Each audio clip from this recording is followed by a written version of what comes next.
When Kale powered up alongside Caulifla at the end of the last episode, it was a sign of things to come. There have been small aspects throughout the tournament that show how powerful Kale and Caulifla are when they work together. They both combined to take out a majority of Universe 11, and even when Kale began to control her legendary form, it was because of Caulifla. So what Dragon Ball Super is trying to tell us is that whenever these two are around each other, they are stronger, and because there is no more hit, fusing is honestly all Universe 6 can hope for. In the next episode preview, it doesn't hide much. You can watch it one time and pretty much see everything in it. Basically, it's Caulifla and Kale fighting Goku 2-on-1. We have shots of them rushing in together. Caulifla even saves Kale at one point, but all of that is building up to this. A Kale and Caulifla fusion. I think the idea of this makes sense, but for the first time, whenever there's a new fusion, I'm pretty interested in how strong they're going to be, but this time, it's a lot more interesting for me how these two will act as a fused character, because Kale and Caulifla are total opposites. It is said that the Portara will usually favor the more dominant personality, so I'm expecting Caulifla to take charge, but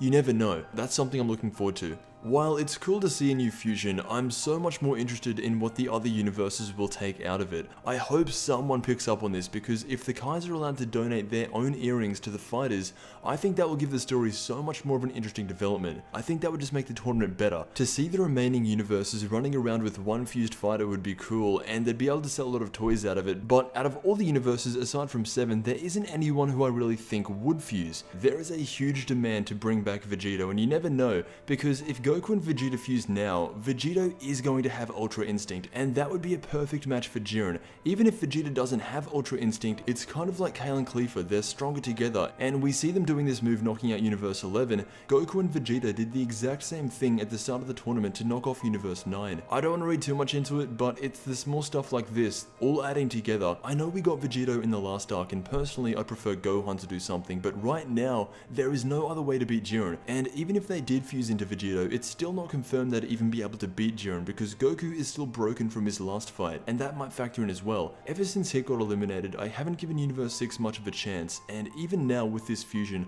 I'm still not giving them much of a chance. I think what this fusion means for the rest of the tournament is that pretty much it just confirms that fusing is allowed. There are a lot of strategies that the other universes can and will take from this, and while Jiren is just meditating, Gohan, the leader of Universe 7, will find the best fusion for this team. Anyway, that's my take on the Saiyans fusing. These are real stakes. Right now, no one is getting past Jiren, and if Universe 7 doesn't end up with a fusion, then they haven't given this tournament all they had. Let me know what you think. Thank you so much for watching, and I'll see you in the next Dragon Ball video.